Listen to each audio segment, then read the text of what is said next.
Assalamualaikum warahmatullahi wabarakatuh. Apa kabar anak-anak sekalian?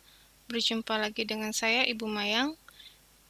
Hari ini kita akan membahas tentang materi bab 3, yakni tentang pesawat sederhana. Perlu kalian ketahui, untuk bab 3 ini sebenarnya ada satu bahasan lagi, yakni tentang usaha. Namun, tidak akan saya bahas secara lebih lanjut, karena bab usaha pada kurikulum pandemi ditiadakan. Jadi kita hanya akan membahas mendalam tentang pesawat sederhananya saja. Standar kompetensi untuk bab ini yaitu diharapkan siswa dapat memahami peranan usaha, gaya, dan energi dalam kehidupan sehari-hari. Kemudian kompetensi dasarnya yakni siswa dapat melakukan percobaan tentang pesawat sederhana dan penerapannya dalam kehidupan sehari-hari. Mungkin karena kita tidak dapat bertemu secara tatap muka, maka pada bab ini yang diharapkan dari kalian adalah kalian bisa melakukan pengamatan terkait pada benda-benda di sekitar kalian yang ternyata sebenarnya itu termasuk pada jenis pesawat sederhana. Dan di sini harapannya kalian bisa paham dan mengetahui prinsip kerja benda-benda yang bekerja di sekitar kalian yang ternyata termasuk dalam jenis pesawat sederhana. Ini merupakan gambar contoh jenis-jenis pesawat sederhana, yakni yang pertama adalah katrol, yang kedua adalah bidang miring, dan yang ketiga adalah jungkat-jungkit. Peta konsep. Peta konsep untuk materi ini yakni bisa kita lihat pesawat sederhana ini terdiri dari pengungkit, di mana pengungkit ini ada pengungkit jenis pertama, pengungkit jenis kedua, dan pengungkit jenis ketiga. Nanti kita akan bahas masing-masing contohnya. Kemudian ada bidang miring, dan juga ada katrol. Katrol dibagi menjadi 3, katrol tetap, katrol bergerak, dan juga katrol ganda. Nah, selanjutnya sebenarnya ada yang namanya usaha, di mana usaha itu sangat berkaitan dengan gaya yang sudah kita bahas sebelumnya. Dengan adanya sebuah gaya yang bergerak pada suatu benda, maka akan dapat mengakibatkan sebuah perpindahan. Nah, perpindahan yang terjadi pada benda dengan diberikan sebuah gaya sebesar sekian Newton, itu disebut sebagai usaha. Yang mana besarnya usaha itu berbanding lurus dengan besarnya gaya. Semakin besar usaha, maka semakin besar gaya yang dibutuhkan. Dan semakin besar pula perpindahan benda tersebut. Nah, mungkin sehari-hari kalian tahu apa yang namanya sepeda ya. Sering kalian lihat di sekitar kalian, banyak orang yang menggunakan sepeda sebagai alat transportasi maupun sebagai alat yang dapat digunakan untuk membawa barang-barang tertentu yang dibutuhkan. Nah, sepeda merupakan salah satu alat yang dapat mempermudah pekerjaan manusia, yang pastinya dapat menghemat waktu, menghemat juga tenaga saat kita harus mengangkat beban yang lebih berat. Nah, di dalam sepeda itu ternyata ada apa sih? Kenapa dia bisa mempermudah? Ternyata di dalam sepeda itu ada yang namanya gear gitu ya, gear besar maupun gear kecil yang dapat menghasilkan gaya pada roda sepeda. Gear atau roda gigi termasuk pesawat sederhana karena gear dapat memudahkan pekerjaan manusia. Nah, mana itu gear? Gear ini adalah nih, kalau kalian lihat, biasanya kalian bisa lihat di rantai ya. Ada yang gear besar, ada yang gear kecil. Pada sepeda yang menggunakan gigi, kalian akan ada 2 gear gitu ya. Gear besar dan gear kecil, dan bisa kita ganti-ganti posisinya untuk mempermudah atau memperingan kayuhan sepeda. Apa itu pesawat sederhana? Nah, pesawat sederhana adalah setiap peralatan yang memudahkan manusia untuk melakukan usaha atau kerja gitu ya. Disebut pesawat sederhana karena peralatan tersebut dirancang atau dibuat dalam bentuk sederhana. Ya, bentuknya sederhana, namun sangat membantu gitu, sangat membantu untuk kita dapat melakukan sebuah pekerjaan. Contohnya di sini adalah tuas. Saat kita ingin mengangkat beban yang berat, akan lebih mudah apabila kita menggunakan bantuan tuas. Jadi kalau kalian pernah melihat ban mobil yang terperosok ke dalam lumpur, biasanya salah satu cara untuk mempermudah mengangkat ban mobil itu adalah dengan menggunakan prinsip tuas seperti ini. Kemudian di sini ada contohnya bidang miring. Kenapa bidang miring? Bidang miring itu kalau kalian perhatikan yang paling sederhana saat kalian ingin mengangkat sebuah beban, gitu ya. Sebuah beban dari posisi di bawah.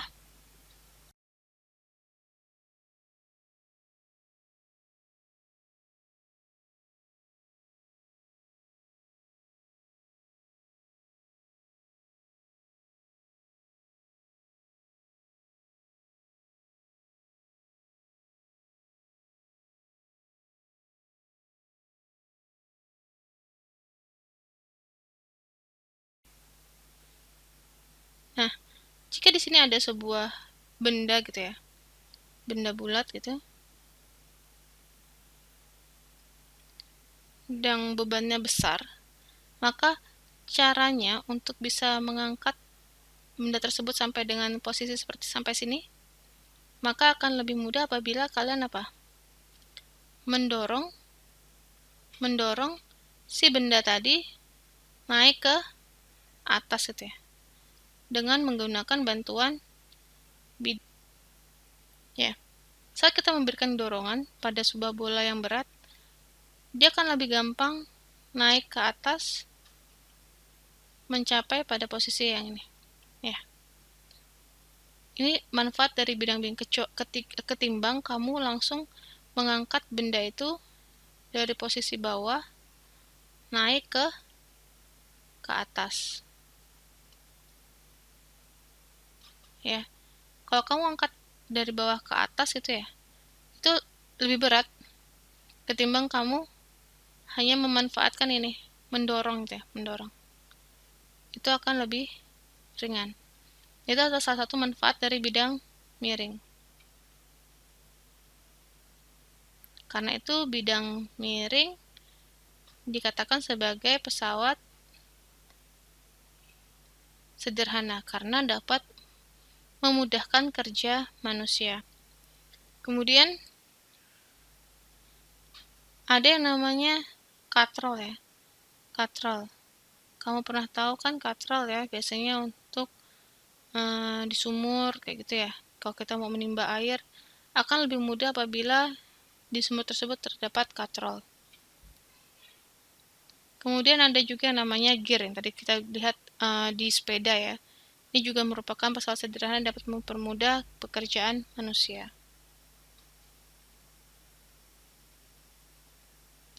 Yang pertama kita akan membahas langsung tentang tuas atau pengungkit.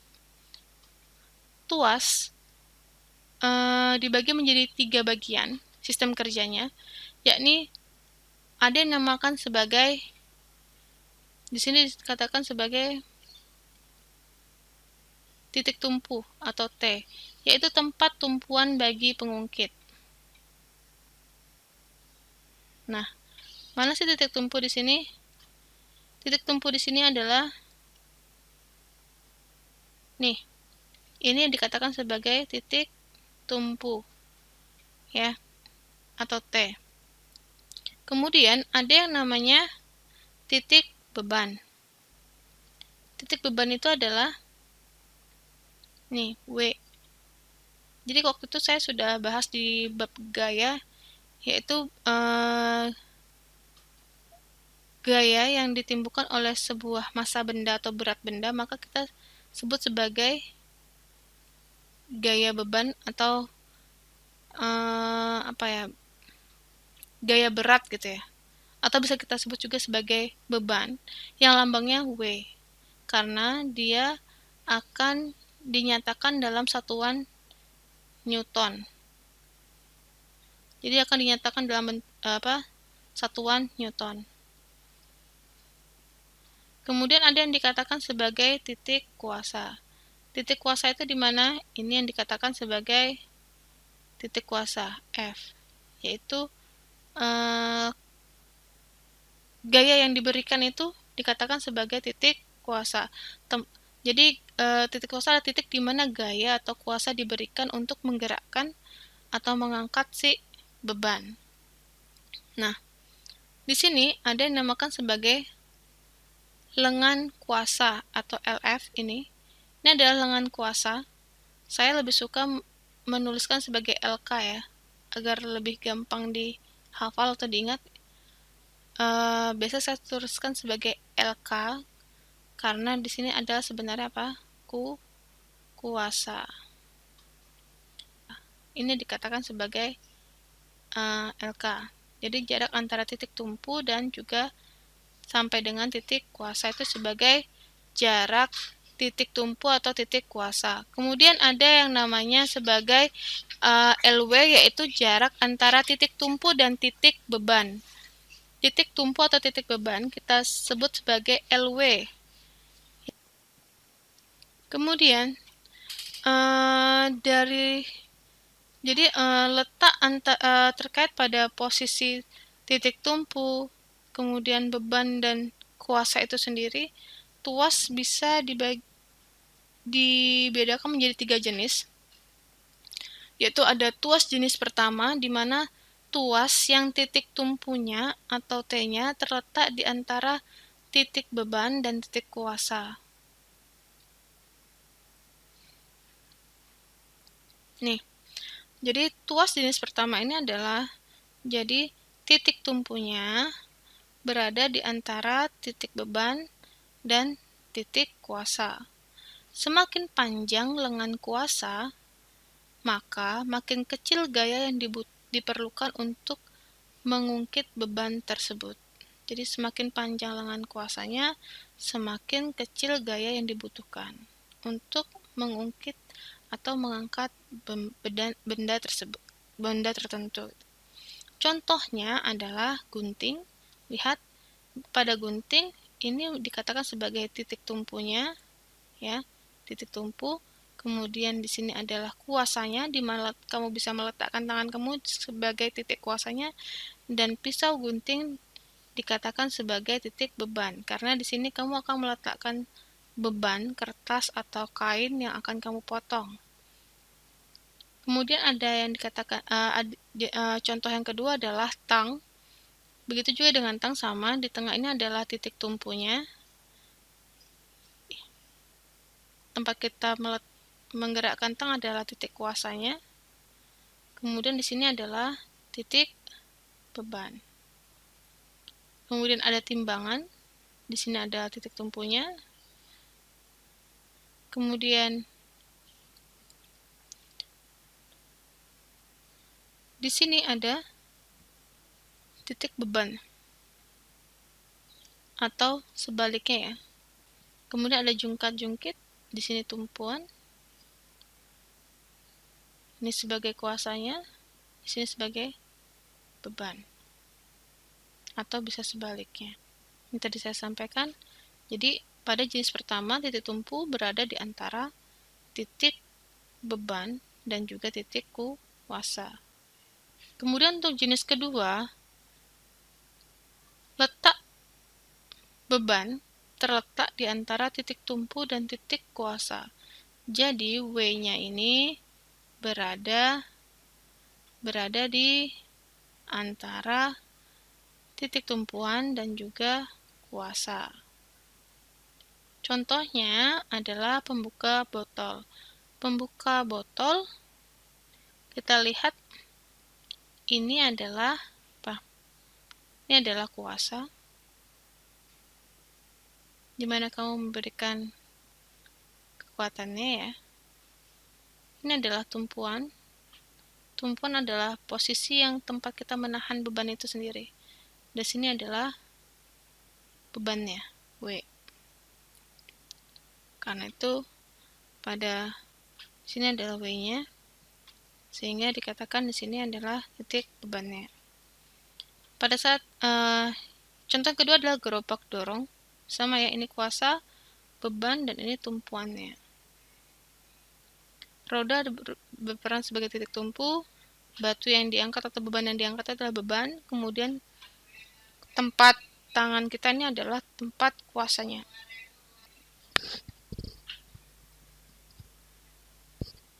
Kemudian dikatakan sebagai pemotong kertas, contoh yang selanjutnya adalah pemotong kertas. Untuk pemotong kertas sama ya, ini kuasanya. Kemudian bebannya di sini. Dan titik tumpunya di sini.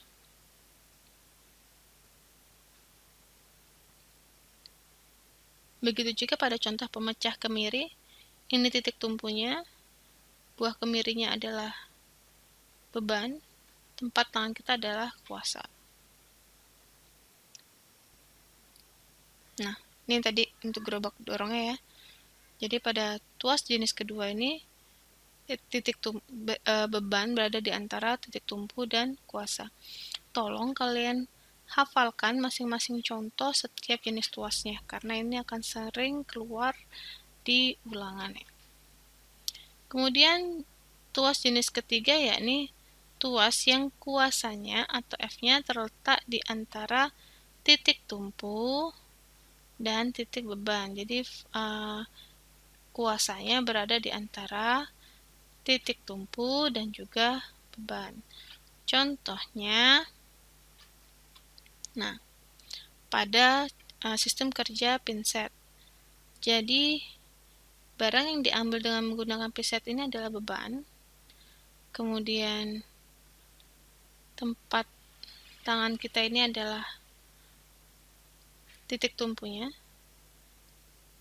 dan posisi tengah ini disebut sebagai kuasa, karena kamu akan sedikit memajukan tangan kamu ya untuk menggerakkan pinset. Begitu juga pada penjepit roti. Jadi di ujung ini adalah titik tumpunya, kemudian di sini adalah kuasanya, dan ini adalah beban atau W. Siku lengan. Saat kamu mengangkat suatu benda dengan menggunakan lenganmu, maka barang yang kamu angkat itu adalah dikatakan sebagai beban. Kemudian sikumu adalah titik tumpunya dan tangan adalah kuasanya. Pada stapler ya, stapler kertas. Nah, di sini adalah tempat bebannya. Bebannya biasanya berupa kertas ya. Kemudian saat kita menggunakan skop, di sini adalah tempat bebannya, di sini letak kuasanya, dan di ujung adalah titik tumpunya. Ya, gambarannya. Nah, untuk tuas terdapat keuntungan mekanik. Jadi ada yang dikatakan sebagai keuntungan mekanik, yaitu keuntungan seberapa besar sih efisiensi yang kita peroleh dari sebuah perangkat pesawat sederhana. Pada tuas, keuntungan mekanik dapat dihitung dengan dua rumus. Ya, keuntungan mekanik adalah KM. KM sama dengan W per F, yakni beban, gaya beban dibagi dengan gaya kuasa, atau KM bisa dituliskan sebagai lengan kuasa dibagi lengan beban. Dari persamaan kedua ini dapat kita jadikan satu persamaan, yakni W dikali lengan beban. Jadi beban, gaya beban dikalikan lengan beban sama dengan gaya kuasa dikalikan lengan kuasa. Yang kalian harus ingat adalah satuannya. W itu dalam bentuk Newton, karena ini kita anggap sebagai gaya ya. W itu adalah gaya beban, besarnya adalah Newton. Begitu juga dengan F, ini adalah gaya kuasa, besarnya juga sebesar Newton. Sekian Newton. Kemudian untuk panjang lengannya, satuannya bisa dalam bentuk meter dan juga sentimeter, namun satuan bakunya dalam bentuk meter. Hanya saja, misalkan dalam perhitungan kamu ketemunya sentimeter, asalkan lengan bebannya dalam satuan sentimeter, maka lengan dan lengan kuasanya juga dalam satuan sentimeter, maka kalian tidak perlu mengkonversinya.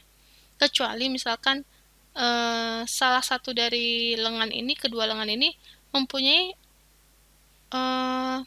satuan yang berbeda, misalkan yang satu pakai meter, yang satu pakai sentimeter, maka ubahlah menjadi satuan yang paling gampang untuk dihitung, ya. Dan juga disesuaikan dengan permintaan dari perintah di jawaban.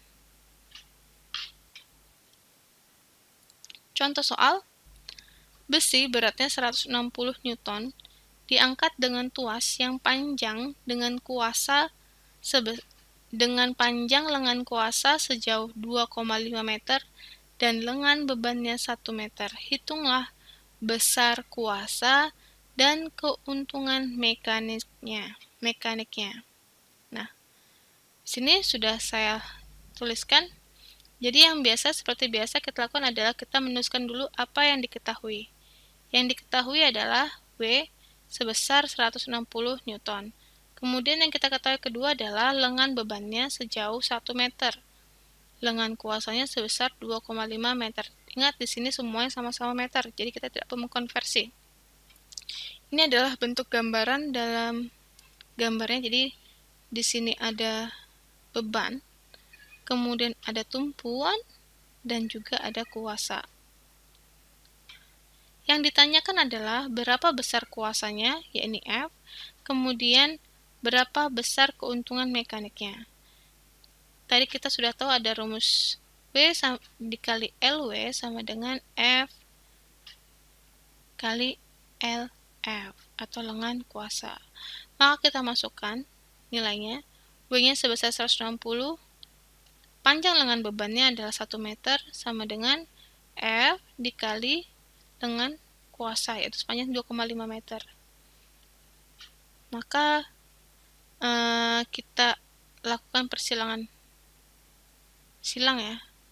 Jadi 160, karena yang ditanya adalah F, maka 2,5-nya akan turun ke bawah, ya. 2,5-nya turun ke bawah. Maka 160 kali 1 dibagi 2,5. F sama dengan 160 dikali 1 sama per 2,5. Maka kita peroleh besarnya kuasa adalah 64 Newton. Keuntungan mekaniknya kita kembali ke rumus yang ini ya. Kita bisa menggunakan yang ini, W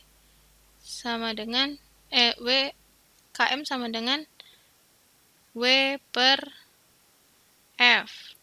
Maka kita masukkan nilainya karena sama sudah ketahui ya, 160 per 64. Diperoleh keuntungan mekaniknya adalah sebesar 2,5. Untuk keuntungan mekanik tidak ada satuannya, ya. Nah, ini adalah contoh kedua. Contoh yang kedua ini sering keluar untuk tipe soal ujian nasional ataupun ujian sekolah. Jadi tolong diperhatikan, gambar berikut menunjukkan alat jungkat-jungkit dalam keadaan seimbang dengan beban yang ada di kedua sisinya. Yakni sebesar K, ini adalah kuasa, kemudian ini adalah W-nya, bebannya sebesar 300 Newton, ini adalah lengan beban, LW, dan ini adalah lengan kuasa. Nah, jika beban ini kita geser sejauh 10 cm menjauhi titik tumpu. Berarti di sini dia bergeser sejauh 10 cm. Maka ditanya apa yang harus kita lakukan agar jungkat-jungkit tetap seimbang. Apa yang harus kita lakukan gitu ya. Jika LW-nya kita ubah menjauh sejauh 10 cm. Jadi beban ini bergeser sejauh 10 cm. Maka dengan kata lain bahwa nantinya si lengan ininya tuh akan berubah menjadi berapa? 40 ditambah 10 jadi 50 cm. Nah, untuk perhitungannya kita akan melakukan 2 kali perhitungan. Jadi ini tidak bisa dihitung langsung. Yang pertama, di sini kamu perhatikan bahwa F-nya kan posisi awal kita nggak tahu. Ya. Jadi sebelum kita menghitung pergeseran ini, kita hitung dulu kondisi awal ini. Dengan kondisi seperti ini, berapakah kuasa yang harus diberikan pada posisi awal? Jadi tulis dulu yang diketahui. W-nya sebesar 300 Newton. Kemudian lengan LW-nya sebesar 40 cm. Nah, ini saya bilang bahwa saat baik dari LW dan LK-nya ini sama-sama bentuknya cm, kamu nggak perlu mengkonversi. Ya, tidak perlu dikonversi. Saat kita tahu ini LW-nya berapa tadi, 40 cm, kemudian diketahui yang kedua adalah lengan kuasa ya. Maaf, saya suka kebiasaan nulisnya LF. Harusnya saya tuliskan sebagai LK ya. Sebagai LF. Kebiasaan saya suka menuliskan sebagai LK. Ya, di sini kita menuliskan sebagai LF adalah 200 cm. Yang ditanyakan yang pertama, kita harus menghitung itu adalah F-nya dulu. F-nya berapa? Nanti baru kita menghitung perubahannya. Ya. Perubahan.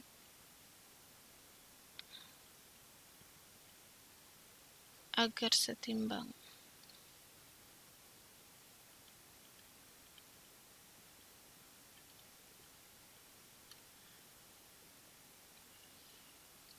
Maka jawabnya, jika yang tulis W kalikan lengan W sama dengan F dikali LF, maka W per F sama dengan LF per L. Nah, kita mau mencari F ya. Kita tahu W-nya berapa. Gaya bebannya adalah 300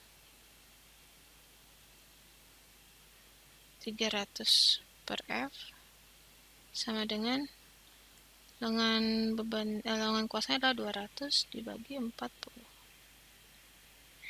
Ini bisa dicoret. 200 dibagi 20 dibagi 4 adalah 5 ya. Jadi 300 per F sama dengan 5. Maka F sama dengan naik ke atas ya. F-nya naik ke atas berarti 5 turun ke bawah. Maka 300 dibagi 5. Kita peroleh gaya kuasanya adalah sebesar 60 Newton. Nah, setelah kita tahu bahwa gaya kuasanya dengan kondisi awal ini adalah sebesar 60 Newton, maka selanjutnya kita akan menghitung saat lengan beban ini digeser, otomatis ininya juga harus digeser lengan kuasanya. Jadi biar seimbang, saat posisi beban ini berubah, maka posisi kuasa ini juga harus berubah. Nah, yang kita sudah ketahui adalah yang pertama pada kondisi kedua itu ya. W-nya tetap 300 Newton, F-nya tetap sebesar 60 Newton, LW-nya lengan bebannya apa berarti? 40 ditambah 10, maka kita peroleh 50 cm. Yang kita tidak tahu adalah lengan kuasanya, masalah LF ya. LF-nya berapa? Gitu. lengan kuasanya. Nah, itu yang kita cari. Maka kita masukkan lagi rumus yang ini. W per F sama dengan LF per LW. 300 dibagi 60 sama dengan LF per 50. Ini bisa dicoret. Coret 30 dibagi 6 itu adalah 5 sama dengan LF per 50 ya. Maka kita peroleh LF itu sebesar, ini naik ke atas ya, dikalikan silang 50-nya naik ke atas. LF itu sama dengan 50 dikali 5. Maka kita peroleh 250 cm. Nah, kita lihat soal yang tadi, opsinya A. Menambahkan K dengan benda 20 Newton. B. Mengganti K dengan benda 120 Newton. C. Menggeser K sejauh 50 cm menjauhi dari titik tumpu. Atau D. Menggeser K sejauh 60 cm menjauhi dari titik tumpu. Maka jawabannya adalah, lihat di sini tidak langsung memberitahu bahwa F-nya menjadi 250, tapi dia bahasa seperti ini, menggeser K sejauh 50 cm dari titik tumpu. Karena kita tahu bahwa LF awal adalah 200 dan LF akhir 250. Berarti kita menambahkan 50 cm ya. Jadi posisinya bergeser 50 cm. Jadi ada selisih 50 cm dari posisi awal. Jadi 50 cm menjauh dari titik tumpu. Maka jawabannya adalah C. Ya, ingat bentuk soal ini sering sekali keluar di ujian. Nah, selanjutnya jenis pesawat sederhana yang selanjutnya adalah kita akan membahas tentang katrol. Katrol adalah sebuah roda kecil yang tepinya beralur dan dapat berputar pada sebuah poros. Katrol dibedakan menjadi 3, yaitu katrol tetap, katrol bergerak, dan sistem katrol. Kalau katrol tetap ya, tidak bergerak katrolnya. Kalau ini katrol bergerak, karena katrol bisa bergerak. Kemudian ada yang dikatakan sebagai sistem katrol, yaitu perpaduan antara katrol tetap dan katrol bergerak. Nah, katrol tetap adalah katrol yang penempatannya tetap di suatu tempat. Lihat di sini ada titik A adalah titik kuasanya, B adalah titik bebannya di sini, O adalah titik tumpunya. Ya, ini adalah lengan kuasa, ini kuasanya, ini bebannya. Nah, OA, jadi harusnya kayak gini ya. Ini kuasa, ini beban. Jadi OA itu adalah lengan kuasa, kayak tadi, sama OB adalah lengan beban. Pada katrol tetap, keuntungan mekaniknya adalah sebesar 1. Jadi untuk katrol tetap ini sebenarnya keuntungan mekaniknya sangat kecil ya. Antara gaya yang dikeluarkan dan beban yang ada itu harus sama besarnya. Kemudian, ini contoh soalnya. Logam beratnya 200 Newton, diangkat dengan katrol tetap, hitungan besar kuasanya. Kayak tadi saya bilang ya. Nah, karena ini 1, pastinya kuasanya juga sama besarnya dengan bebannya. Kemudian ada katrol bergerak. Ya, di sini bisa kita lihat A merupakan titik beban, B merupakan titik kuasa di sini.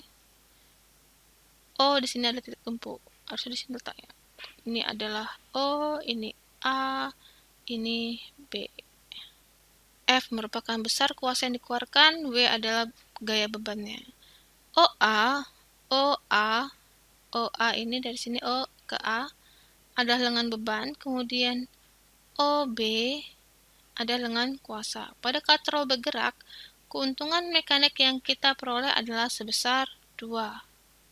Ya, berarti gayanya yang diberikan untuk mengangkat bebannya,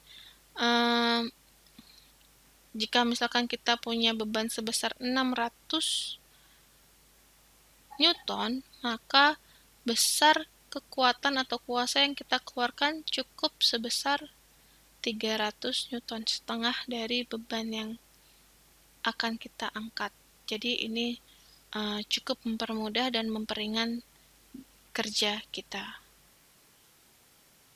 Nah, ini contohnya sebuah beban yang berada di suatu tempat dengan massa 800 gram dengan percepatan gravitasi 10 meter per sekon kuadrat. Hitunglah kuasa yang diberikan jika beban tersebut diangkat dengan katrol tetap dan katrol bergerak. Nah, ini adalah perbandingan perhitungan. Yang pasti adalah yang utama, ubah dulu beratnya ini. Masanya ini harus kita ubah menjadi bentuk gaya beban. W itu sama dengan M dikali G. Ya. Sama dengan berapa? Ini kan satu dalam bentuk gram ya, harus dijadikan kilogram. Jadikan satuan SE ya. 800 gram adalah 0,8 kilogram. Karena dari gram menuju kilogram harus dibagi berapa? Dibagi 1000. Maka diperoleh 0,8 kilogram. Gravitasinya adalah 10. Maka kita peroleh 0,8 dikalikan 10 itu sama dengan 8. 8 Newton. Jadi di sini kalian agak sedikit dipersulit dulu ya. Harus menghitung berapa sih gaya bebannya, baru kalian bisa menghitung F-nya berapa. Diperoleh 8 Newton, pastinya sama ya. Nah, jika menggunakan katrol tetap, katrol bergerak, maka kita tahu tadi W per F sama dengan 2. Maka jika W-nya adalah 8, maka F adalah F sama dengan, ya ini perkalian silang ya. F-nya naik, 2-nya tuh turun. Ingat ya, ini adalah prinsip matematika yang harus kalian pahami. Ini tentang perhitungan pecahan ya. Atau ya sebenarnya perhitungan pecahan ya. Jadi jika A per B sama dengan C per D ini sama dengan apa? A dikali D sama dengan B dikali C. Ini harus sering diingat gitu. Nah, misalkan dia pindah rumah, ya kembali lagi ke bentuk ini. Jadi A dibagi B, C dibagi D. Ini adalah bentuk persamaan yang harus kalian hafalkan atau kalian pahami gitu. Maka F sama dengan W dibagi 2. W-nya berapa tadi? Ini kan 8 kan? 8 dibagi 2 adalah sama dengan 4 Newton. 8 dibagi 2 sama dengan 4 Newton. Nah, sistem katrol yaitu gabungan antara katrol tetap dan katrol bergerak yang disusun dalam suatu kerangka dan membentuk katrol balok atau disebut takal. Katrol yang digunakan jumlahnya lebih dari 1, sehingga keuntungan mekanik pada sistem katrol sama dengan jumlah tali yang digunakan untuk menarik beban, atau sama dengan banyaknya katrol yang digunakan. Besar gaya minimum untuk menaikkan beban adalah, nah sebenarnya sistem katrol ini yang paling menguntungkan ya, karena keuntungan semakin banyak katrol yang digunakan, maka semakin besar gitu keuntungan mekaniknya. Nah, di sini KM-nya itu sama dengan N, jumlah katrol. Ada berapa katrol digunakan? 1, 2, 3, 4. Maka N ini sama dengan, kalau sesuai dengan yang gambar ini adalah N-nya sama dengan 4. Atau kamu bisa menghitung talinya. Ini 1, 2, 3, 4. Berarti ada 4 tali ya. Itu menunjukkan jumlah keuntungan mekaniknya. Seperti biasa, di sini adalah W-nya, ini adalah F atau kuasanya. Sistem katrol ini sering juga keluar untuk soal-soal ujian ya. Ujian sekolah maupun ujian nasional. Ini contohnya, sebuah benda beratnya 120 Newton bila diangkat dengan katrol majemuk gabungan, yang terdiri dari 4 katrol, hitunglah besar gaya minimum yang harus diberikan untuk menarik beban tersebut. Nah, kita tahu di sini ketahui bahwa W-nya adalah 1.200 Newton. Jadi kalau dia satuannya Newton berarti sudah dalam bentuk W ya, ingat ya. Kalau misalkan satuannya masih dalam bentuk kilogram, berarti masih dalam bentuk berat massa benda biasa. N-nya sama dengan 4, yang ditanya adalah F-nya. Maka km sama dengan W per F. F sama dengan W per km. Ya. Dapat dari mana Bu rumusnya? Seperti biasa ini naik ke atas dan km-nya turun ke bawah. F sama dengan W dibagi keuntungan mekanik. Maka diperoleh 1.200 dibagi 4 sama dengan 300 Newton. Kemudian pesawat sederhana yang ketiga ini tentang bidang miring. Bidang miring untuk mempermudah memindahkan benda dari tempat yang rendah ke tempat yang lebih tinggi. Nah, di sini kamu perhatikan ada keterangannya, ada H. H ini adalah tinggi bidang miring, S adalah panjang bidang miringnya, berapa lintasannya. F adalah gaya yang digunakan untuk mendorong, W adalah gaya beratnya. Persamaannya untuk bidang miring ini adalah W dikali H sama dengan F dikali S. Atau bisa kita tulis seperti ini. Keuntungan mekaniknya adalah W per F sama dengan S per H. Ya. Perkalian siang lagi ya tadi. W per F sama dengan S per H. Beberapa alat yang cara kerjanya menggunakan prinsip bidang miring, yakni yang pertama pisau. Kenapa pisau, Bu? Karena pisau itu kan ujungnya sebenarnya lancip seperti ini. Nah, ini adalah bidang miring. Jika pisau itu tumpul, maka kalian akan kesulitan untuk memotong suatu benda. Semakin lancip, semakin miring permukaan pisau itu, maka semakin tajam dan mempermudah kamu untuk memotong suatu benda. Dan usaha atau tenaga yang kamu butuhkan untuk memotong benda itu lebih ringan atau lebih kecil. Kemudian ada tangga, ya ini juga salah satu aplikasi dari bidang miring ya. Ketimbang kamu naik manjat ke atas, akan lebih ringan apabila kamu menggunakan prinsip bidang miring pada tangga untuk menaiki suatu bangunan yang lebih tinggi. Kemudian juga ada paku, ini sama ya. Ada mata kapak, kemudian skrup atau baut, linggis, dan ini jalan berkelok di pegunungan ya, tadi sudah saya sampaikan ya. Walaupun lintasannya akan menjadi lebih panjang, tapi ini akan lebih mempermudah mobil untuk melewati gunung yang sangat tinggi, yaitu. Begitu juga dengan skrup ataupun baut. Ini juga mirip kan, seperti lintasan pada jalan yang berkelok itu sendiri. Nah, ini contohnya untuk soal bidang miring. Berapakah besar usaha yang dilakukan seseorang yang menarik benda seberat 40 Newton pada bidang miring? Tadi kita sudah tahu, yang di sini pada soal ini diketahui bahwa W sama dengan 40 Newton. Ya, benda beratnya 40 Newton, ya di sini ya. Gaya beratnya adalah 40 Newton. S-nya, ini lihat di gambar, lintasannya adalah sepanjang 2 meter. Kemudian ketinggiannya dari bidang miring itu adalah 1 meter. Yang ditanya adalah berapa usaha atau gaya yang harus kita energi yang harus kita keluarkan untuk seseorang bisa menarik benda 40 Newton ini di bidang miring ini. Ya. Maka kita peroleh W kali H sama dengan F kali S. Ya. Kita dapatkan 40 dikali 1 sama dengan F dikali 2. Maka F sama dengan, ini bisa juga kamu tuliskan dengan persamaan tadi saya ajarkan, W per F sama dengan S per H. Perkalian silang ya. Jika ini diketahui 40 per F sama dengan S-nya adalah 2 per 1. Ya. Kamu boleh menggunakan cara apapun, seperti ini boleh, seperti saya juga boleh. F-nya ke atas, 2 dibagi 1 pasti 2. F-nya ke atas, 2-nya ke bawah berarti ya. Maka diperoleh F sama dengan 40 dibagi 2. Hasilnya sama.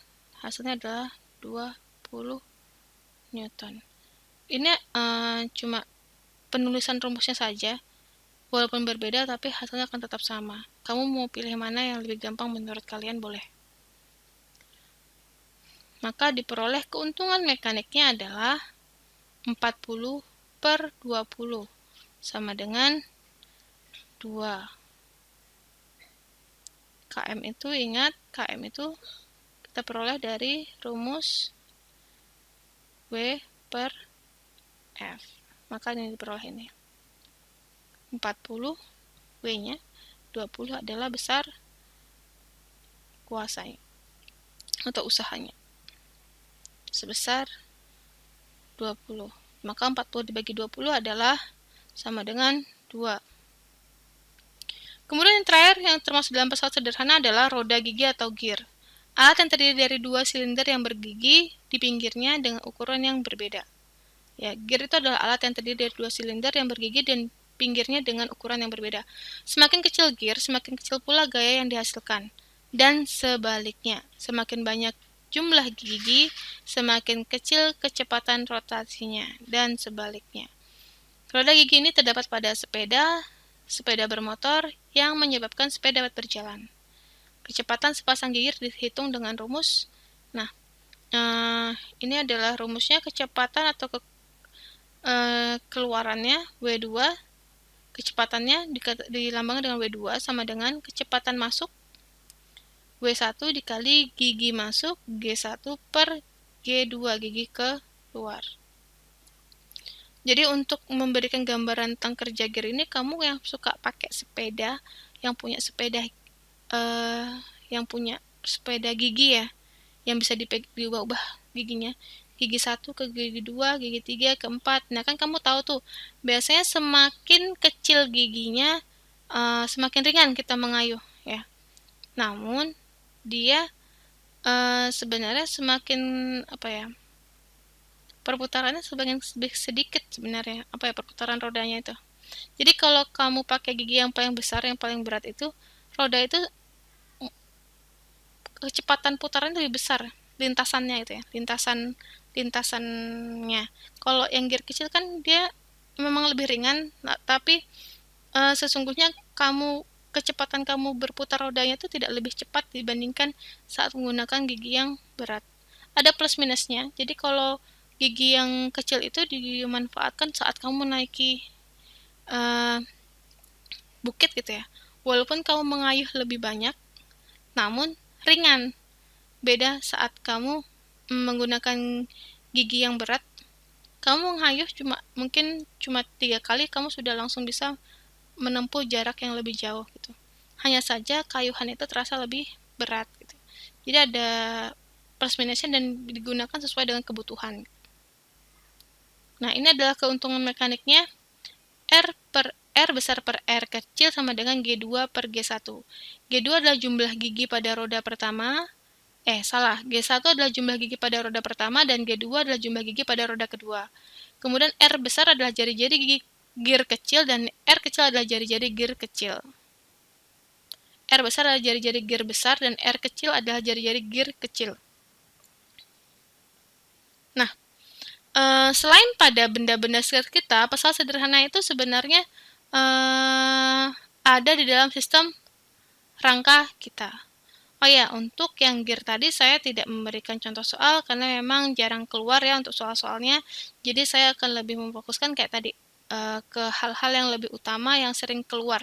Jenis-jenis tuas, kemudian perhitungan pada tuas pengungkit, kemudian juga pada katrol dan bidang miring. Itu merupakan 3 tema yang sering keluar dalam perhitungan. Untuk gear saya tidak terlalu mengkhususkan karena juga untuk memudahkan kalian untuk fokus pada hal-hal tertentu saja yang untuk utamanya itu. Ini sebagai pengetahuan tambahan untuk kalian istilahnya.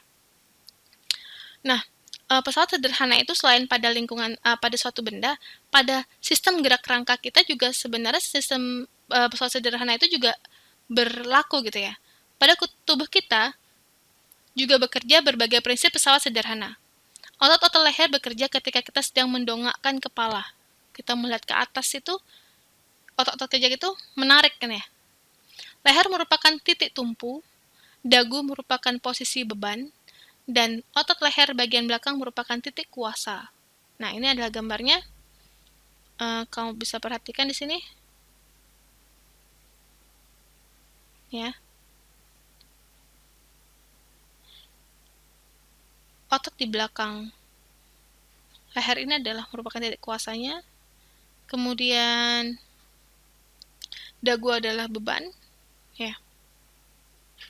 Dan leher merupakan titik tumpu. Ini adalah titik tumpunya. Dan di sini sistem pesawat sederhana yang bekerja pada otot leher ini termasuk dalam pengungkit jenis pertama. Ya. Contoh gerak pada pengungkit jenis pertama. Untuk pesawat sederhana dalam sistem rangka ini juga lagi sering-seringnya keluar nih dalam ujian. Jadi pemerintah ini dari dinas itu mengharapkan bahwa kalian paham sebenarnya gerakan kalian itu sangat bisa diprediksi loh. Gerakan kalian itu bisa mempunyai suatu teori gitu ya. Dan ini penting bagi anak-anak yang ingin menjadi atlet gitu. Bahwa sebenarnya pergerakan kita saat melakukan olahraga itu bisa dihitung dan bisa diprediksi. Kita mengetahui efisiensi mana sih gerakan mana yang paling efektif dan paling efisien gitu. Misalkan saat kalian berlari, saat kalian ingin melompat gitu ya, kalian harus tahu di mana titik tumpuan badan, di mana letak kuasa kita, dan mana titik tumpunya. Itu akan sangat berpengaruh seperti apa gerakan kalian. Kayak kemarin kan lagi Olimpiade nih ya. Salah satu atlet yang sangat tersorot dan berhasil memperoleh emas itu adalah atlet bulu tangkis ya. Nah, pada pergerakan bulu tangkis itu sendiri, nah ini contohnya. Saat kita bermain bulu tangkis itu, terjadi penerapan prinsip pesawat sederhana gitu ya. Mulai dari gerakan di kepala, yakni pengungkit jenis 1, dan pada pergerakan tangan, ini adalah pengungkit jenis ketiga. Kemudian pada pergerakan kaki saat menjinjit, ini adalah pengungkit jenis kedua. Dan masing-masing itu mempunyai titik tumpu yang berbeda. Jadi kamu bisa memprediksi, dengan berat badan saya yang sekian, berapa efektivitas saya saat bergerak. Nah, karena itu seorang atlet itu sangat harus memperhitungkan berapa berat badannya, berapa berat massa ototnya, dan macam-macamnya. Dan ini pada jenis ketiga tadi kita sudah membahas ya di slide sebelumnya, yakni saat kita mengangkat beban gitu ya, atau tangan kita mengangkat beban. Di sini adalah siku merupakan titik tumpunya, di sini ada lengan kuasa, dan ini adalah beban. Ya. Jadi saat kamu mengangkat suatu beban itu termasuk gerakan yang mempraktekkan pesawat sederhana sejenis ketiga. Oke. Kesimpulannya bisa kamu lihat apa? Di sini ada 6 poin.